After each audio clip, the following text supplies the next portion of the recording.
ओम गणेशाय नमः। ओम नमः शिवाय। मैं निखिल ज्योतिष आचार्य आप सभी का मेरे चैनल पर पुनः स्वागत करता हूं। आशा करता हूं कि आप सभी स्वस्थ होंगे। महादेव की कृपा आप सभी पर सदैव बनी रहे। ये वीडियो मकर यानी कि कैप्रिकॉर्न के लिए अत्यंत विशेष है, क्योंकि यह वीडियो है सूर्य महाराज के राशि परिवर्तन के बारे में। सूर्य महाराज 16 अगस्त को राशि बदल रहे हैं अपनी, और आपके सप्तम को छोड़कर आपके अष्टम में प्रवेश कर जाएंगे और खुद की ही राशि में आ जाएंगे, यानी कि सिंह राशि में। सूर्य ज्योतिष की बात करें तो कई चीज़ों के कारक हैं। प्रकाश के, प्रताप के, गुडविल के, अथॉरिटी के, पावर के, सरकार के, सरकारी कार्यों के, पिता के, बॉसेस के, बहुत चीज़ों के कारक हैं।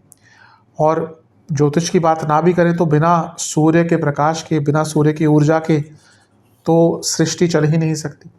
कहीं ना कहीं जो सृष्टि है वो हमारी वो सूर्य के इर्द गिर्द ही घूमती है। इसीलिए सूर्य की महत्वता किसी से छुपी नहीं है। और यहाँ पर सूर्य जब राशि परिवर्तन कर रहे हैं तो उन पर बहुत ग्रहों का प्रभाव रहेगा। सूर्य अष्टम में आपके आ रहे हैं। सबसे पहली तो बात, वो विपरीत राजयोग बनाएंगे बहुत स्ट्रांग, और उन पर 4 ग्रहों का प्रभाव रहेगा। और आपका जो अष्टम भाव है वो 5 ग्रहों से प्रभावित रहेगा। सूर्य पर पहले तो शनि की दृष्टि होगी, जो उनके पुत्र हैं, लेकिन संबंध अच्छे नहीं है। शनि सूर्य का समसप्तक योग भी बन रहा है। मंगल की दृष्टि होगी, जो सूर्य के परम मित्र हैं। बुध के साथ बैठेंगे, न्यूट्रल है, लेकिन शुक्र भी जो है सूर्य के साथ वो उनके शत्रु ग्रह हैं। तो इसलिए ये जो गोचर होगा, क्योंकि इतना प्रभाव है, ये मिश्रित प्रभाव, मिश्रित असर देने वाला होगा। कई अच्छी चीज़ें भी होंगी इसके कारण, कुछ बुरी चीज़ें भी होंगी, और हम इन सभी चीज़ों की विवेचना करने का प्रयत्न करेंगे। क्या अच्छा हो सकता है, क्या बुरा हो सकता है, सभी का प्रयास करेंगे जानने का। यदि आपकी लग्न राशि मकर है या आपकी चंद्र राशि मकर है, दोनों ही गाइडेंस के लिए इस राशिफल को देख सकते हैं। पुनः कहूँगा कि यदि आपका लग्न राशि मकर है तो आप कहें कि अलग राशिफल बनाइए, चंद्र राशि मकर है तो कहीं अलग राशिफल बनाइए, पॉसिबल नहीं है। जहाँ से आपको ज़्यादा रिलेट करता है वहाँ से देखिए। मेरा क्या मानना है, मैं हमेशा से कहता हूँ कि यदि आप अपनी लग्न राशि से देखते हैं तो ज़्यादा सूट करेगा। नहीं पता तो चंद्र राशि से देख सकते हैं। शुरू करते हैं। सर्वप्रथम तो सूर्य आपके अष्टम भाव में आ रहे हैं। अब अष्टम एक भाव है जिसमें सूर्य का आना कोई बहुत विशेष नहीं माना जाता। कुछ अच्छे प्रभाव भी होते हैं, लेकिन कुछ बुरे भी होते हैं। बुरे की बाद में बात करेंगे। पहला क्या है, अष्टम में आ रहे हैं और अपनी राशि के हैं, इसलिए जो दोष होता है तो अष्टम भाव में आने का सूर्य का थोड़ा कम हो जाता है। और यहाँ पर विपरीत राजयोग बना रहे हैं। सूर्य का विपरीत राजयोग अच्छा होता है, स्ट्रांग होता है। क्रूर ग्रह है, या तो कोई दशा ऐसे ग्रह की आएगी जिसका विपरीत राजयोग बहुत लंबा है, या कोई इंपॉर्टेंट ग्रह ऐसा हो जिसका विपरीत राजयोग बन रहा है, या किसी क्रूर ग्रह का बन रहा है, तो ज़्यादा अच्छा होता है। अब यहाँ पर ना केवल सूर्य का विपरीत राजयोग बन रहा है, यहाँ पर सूर्य बुध के साथ भी बैठे हैं और वो भी विपरीत राजयोग बना रहे हैं। अब पहला क्या चीज़ है, ये अष्टम भाव एंसेस्ट्रल प्रॉपर्टी का है और ये लीगल चीज़ों का है। तो कोई एंसेस्ट्रल प्रॉपर्टी का काम या कोई केस चल रहा था वो सुलझ सकता है। कोई पैसा आपका अटका हुआ था वो आ सकता है। कोई पैसों से संबंधित केस चल रहा था, कोई पैसा रुका हुआ था, कोई सिविल केस आपका चल रहा था, उससे संबंधित भी आपको कुछ अच्छा प्राप्त हो सकता है।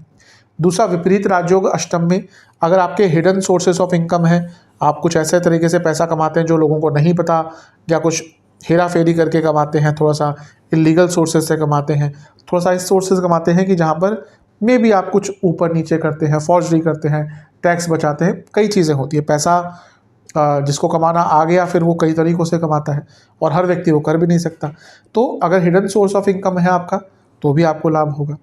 और अचानक से धन प्राप्ति के योग यहाँ पर बहुत बन जाते हैं, क्योंकि अष्टम भाव अचानक से धन प्राप्ति का योग का एक भाव बनता है। अब यहाँ पर हम देखें तो अष्टम भाव पे कितना प्रभाव है। पहला तो यहाँ पे खुद ही अष्टमेश बैठे हुए हैं, यानी कि सूर्य। दूसरे घर के स्वामी, धन स्थान के स्वामी शनि की दृष्टि है। लाभ स्थान के स्वामी मंगल की दृष्टि है। और शुक्र जो खुद लक्ष्मी के कारक है, ये बैठे हुए हैं। ये साफ बता रहा है कि अचानक से बड़े धन की प्राप्ति हो सकती है। और कुंडली में 4 भाव होते हैं जो अचानक से धन प्राप्ति करवाते हैं। वो है 2, 5, 8, 11। इनको कहते हैं पनफरा भाव। तो इनके कारण अचानक से धन की प्राप्ति के योग बनते हैं। तो यहाँ पे बहुत बड़ा आपका धन आ सकता है, क्योंकि सारे ही भाव कनेक्ट हो रहे हैं। जैसे मैंने अभी कहा, दूसरे घर के स्वामी देख रहे हैं, 5वें घर में बैठा ग्रह देख रहा है और 5वें घर के स्वामी शुक्र साथ में बैठे हैं, और 8वें भाव में तो सब हो ही रहा है, और 11वें भाव के स्वामी मंगल वो भी देख रहे हैं। तो अचानक से धन प्राप्ति के योग बनते हैं। अष्टम भाव सप्तम से दूसरा है, यानी कि नए बिजनेस को स्टार्ट करने का अवसर मिलेगा और बिजनेस में बड़े मौके आपके पास आ सकते हैं। 10वें से 11वां है, अचानक से इंक्रीमेंट, अचानक से पैसा बढ़ने की उम्मीद।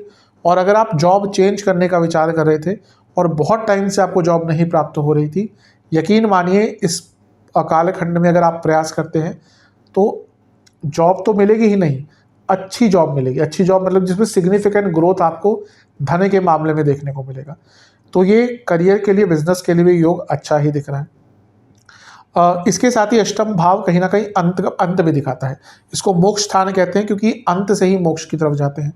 कई प्रॉब्लम्स का यहाँ पे आपको अंत करने का मौका मिलेगा, और क्योंकि सूर्य हैं यानी कि सरकारी बाधाएं भी दूर होंगी और आपको कुछ हेल्प भी मिलेगी। आपके कुछ कार्यों को पूर्ण करने के लिए आपको लोगों की या किसी व्यक्ति की मदद भी मिल सकती है। तो ये भी एक अच्छी चीज़ हो रही है।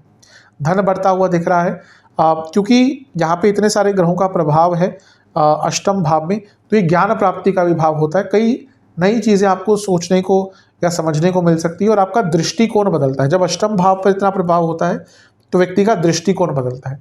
इससे जब हम ढैया की बात करते हैं ना, जब चंद्रमा से अष्टम में शनि आते हैं तो व्यक्ति की सोच बदलती है, पर्सपेक्टिव बदलता है। और साढ़े साथी में भी यही होता है। इसलिए कुछ भाव होते हैं, साढ़े साथी भी तभी लगती है जब चंद्र राशि से 12वें में शनि आते हैं। वैसे ही अष्टम भाव थॉट प्रोसेस चेंज करने का भाव होता है। तो आप देखेंगे आपका थॉट प्रोसेस चेंज होगा।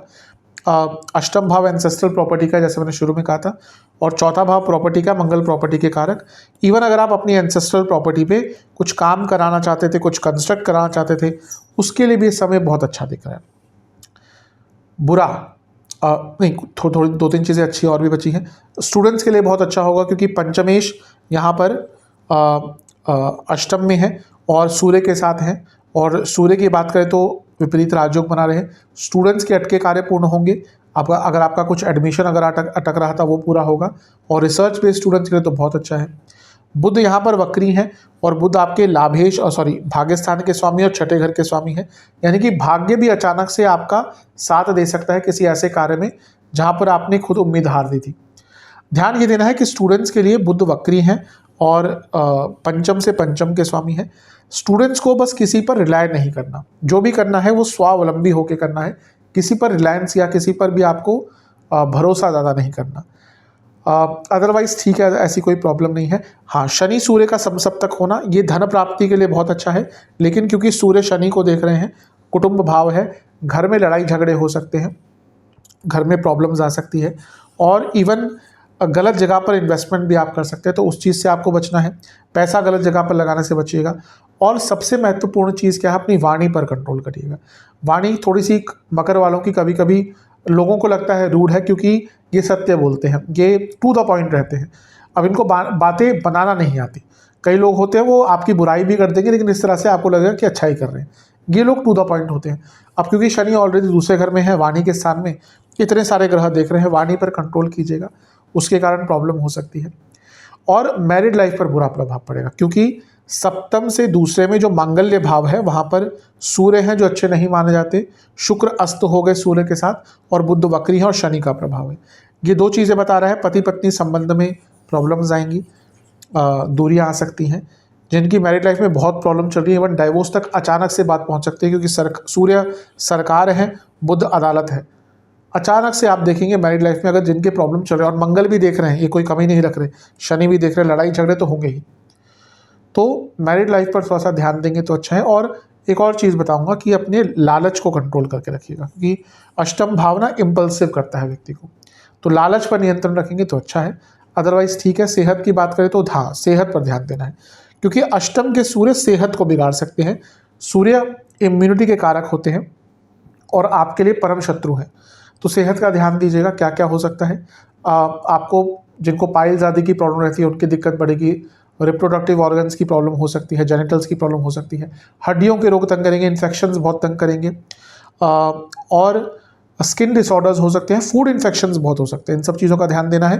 ज़्यादा ध्यान क्या देना है, जिनको हृदय संबंधित रोग हैं, जिनको प्रोस्टेट के इश्यूज़ हैं, लिवर के इश्यूज़ हैं, ग्रंथियों की कोई प्रॉब्लम है, ग्लैंड्स की कोई प्रॉब्लम है, उनको यहाँ पर ज़्यादा ध्यान देने की आवश्यकता है।